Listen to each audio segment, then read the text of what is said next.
for sure. That's the business cycle or investment cycle is all about. Yeah. But if we can, well, one thing we can certainly do, minimize these pockets and offer a nutrition to the society so that they maintain good immunity. Immunity is one thing which can be taken care of by any country, to my mind. Yeah, and then emotional state also comes in picture. Emotional state does come in that. Yeah. Sure. Dr. Saab, also about the medical facilities which are getting better and better in our country nowadays. Still we have miles to go in order to develop a decent medical infrastructure in the country. So what would be your suggestion to have a fast and efficient method of improving on the medical infrastructure in the country? I think the medical facilities being made available in our country should be divided into three sectors. One, broad medicine. Other would be broad specialties. And the other would be super specialties. Super specialties may have to remain confined, unfortunately, in metropolitan cities. The super specialties require a lot of infrastructure, a lot of money is involved in it. And the super specialists, not many, but whosoever are there, they have to be paid very, very handsomely. Gotcha. Whereas when we talk of broad disciplines, I think that general surgery, general medicine, obstetric gynecology, pediatrics, see, all these come under broad discipline. I think these facilities have to be created, I would say probably at every district level. And that has to be manned by doctors. Again, every specialty of doctor has to be there. A physician, a surgeon, an orthopedician, eye specialist, ENT specialist, obstetric gynecologist, pediatrician. We need a lot of investment on the part of the human beings as well. So once we have it there, people won't have to run from a village to the metropolitan cities. To my mind, it is not necessary to come to the metropolitan cities unless somebody is suffering from a highly complex disease. But majority of the conditions can be taken care of at the district level. So, Dr. Saab, that's understood. At the same time, when we talk about the fast and efficient method, even government is spending a lot on this today as well. If you see, even in villages, we do have hospital facilities. The challenge is a staff. The challenge is staff. So how to really, what is your take on that? If there is something that we can create? In small villages, all over the country, all over the world it is there. They are considered less provided areas or less served areas. All over the world they are found. I don't think villages will be able to have a hospital to take care of everything. Villages, so-called primary health centers, should be good enough to provide first aid. If you are expecting them to do something more than first aid, probably you are expecting too much out of that facility. How can you give first aid to, how can you give a treatment to everybody? In a primary hospital or a primary health center, this is what they are called, primary health centers. I don't think you can find a person who would do a orthopedic procedure, who would do a gynecological procedure, who would do an eye procedure. They are best, they should be best suited or equipped for offering adequate first aid so that the person can be shifted to district hospital. I think district hospitals have to be well managed, well equipped, both infrastructure as well as human beings. I don't think there is any other method. You have to find human beings to be there. Sure. There are difficulties. And do you feel that the spending on having more and more medical colleges in the country and still nurturing the talent in a way that our country needs it can be done by the government? I'm aware of it that in the last 2 years the government has made very ambitious and elaborate announcements regarding additional All India Institute of Medical Sciences, additional large number of medical colleges. Probably they are aiming at every district hospital, district level hospitals. Sudden increase of number is not going to give us the best of faculties there. For sure, and that was my next question. Yeah. So how can we generate It has that? to be. All of a sudden, you cannot generate. One All India Institute of Medical Sciences becomes 7 All India Institute of Medical Sciences. How will you get the faculty? So the faculty will get diluted. And once you start with a diluted faculty, unfortunately, that tradition will continue. If I am a diluted faculty myself, I will try to collect dwarfs around me. And one can see what can happen. That's a challenge. I think, well, government in all her wisdom made this announcement and they have started it, but government in all her wisdom should have also staged it. We have lived with one All India Institute of Medical Sciences for nearly 60 years. Sure. So let us say, okay, I will add one All India Institute of Medical Sciences every 4 years or every 5 years. Gradually, we will build up the faculty so that you have good faculty, so that they can accommodate more faculty of an equal status. Because unfortunately, a compromised faculty would not encourage brighter faculty to come around. I have seen all this. Unfortunately, I have seen all this. I don't know if I am very safe in making this statement. I may be considered a whistleblower and shot dead. Don't worry about that. You will look after it. At least I'm in front. I get that upset. It's a fact, Varsha, it's a fact. Yeah, I get that.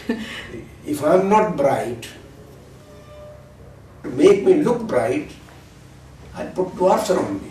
Yes. I look taller. That's what I get that.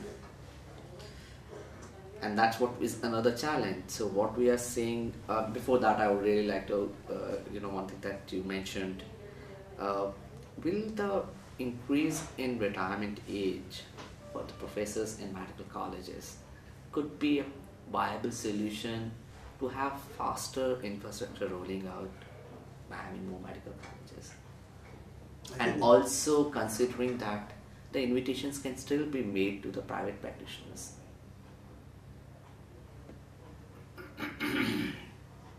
Given the larger context that we have. But I think a teacher in medicine is groomed. Supposing I have never gone to as a teaching position, it becomes very difficult for me to start teaching, say at the age of 40 or 50 years. I can. If I have been groomed from the lower level, then you can.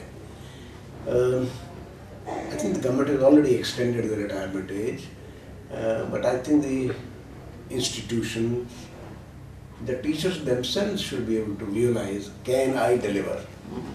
See, if my health is not permitting, there is no fun getting an extension. That's important. Otherwise, it's a totally volunteer probably thing. up to 62, 65, 67, probably most of us will be able to deliver the teaching and the interaction with the students, to my mind.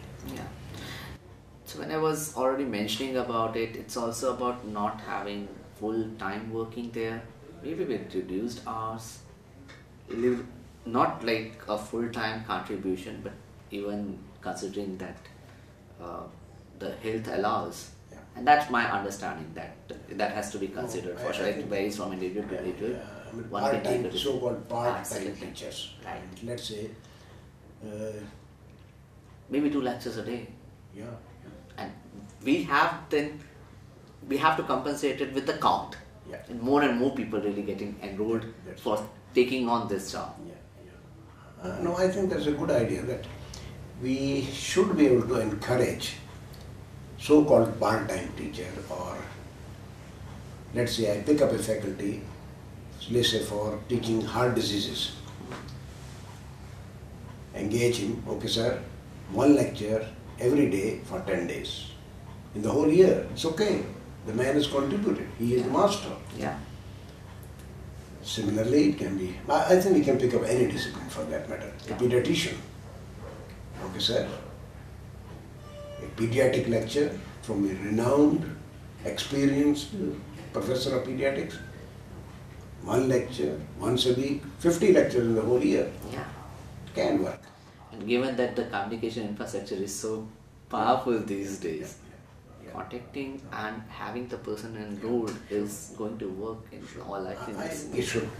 To my mind, it will be able to contribute towards a better faculty and better communication with the next generation. Got that. Thank you. So the point where I just got deviated was like the next question that I wanted to really ask. People consider doctors to be next to the God because of the life-saving experiences that doctors bring in. From being one of the most noble profession in the world, like, I would say medical and teaching, giving respect to all other professions, these two professions have been really, really noble. Now we are seeing increased misuse of this status, especially by the medical practitioners, and it's becoming one of the most mistrusted field nowadays. So what do you think is the reason and what are the remedies? Up to the middle of 20th century, that statement of yours is correct, that doctors were considered next to God. Yeah. But they are still considered next to God, Dr. Sir. They are considered, that's a different thing. But I think that somehow dilution has happened. Somehow, a lot of dilution has taken place in this attitude.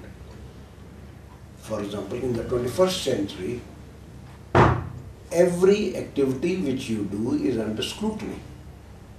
And for reasons, probably justified reason. Any activity which a doctor does is under scrutiny. The public wants to know why.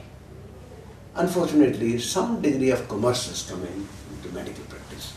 It is not only in our country, it's all over the world. Many doctors get benefits by prescribing certain medicines. There are others who get benefits by using particular implants, whether they are in the heart or in the bones or in the spine. Unfortunately, this is occurring all over the world. You may be surprised, sir, that when we send an article for publication, we have to give a writing, an undertaking. No commerce is involved, no profits are accrued because of this publication, not only by the submitter, but also by my family. This is the status at this time. And I think this money has probably vitiated the whole philosophy around it. It is there. What is the It's remedy? unfortunate. What is the remedy? What's the remedy? I'm afraid, in the current status, I'm afraid, I don't think I can spell out the remedy, but probably something will come. Now, people are already collaborating, analyzing the operations which we perform, the drugs which we prescribe, in every discipline. And they are coming down to a collection of evidence-based heart surgery, evidence-based spine surgery, evidence-based use of such and such medicine in this disease. These publications are going to put the physicians as well as the society on an alert. Okay. And then probably find out what is the balanced method of treating. I think man is a, after all, we are animals. Yes, I agree. Yeah, probably the most We are one of those species. No, one of the most complicated animals. Yes, most complex ones, right? We have language and we have got, the ability to scheme. Sure. I get that. I'm not quite sure if I can give the answer to every question which you're asking. How can I? I expect that, even if you don't. I expect that. If I don't expect it from you, I don't know where I have to go. We'll try. I get that. Now, Dr. Sab, a very touchy question. A lot of doctors have joined you, assist you, and then they leave in pursuit of their independent careers. I would like to know if they are able to gain most of the things in this time span that is spent across with you. And secondly, does it leave you fulfilled being a professor?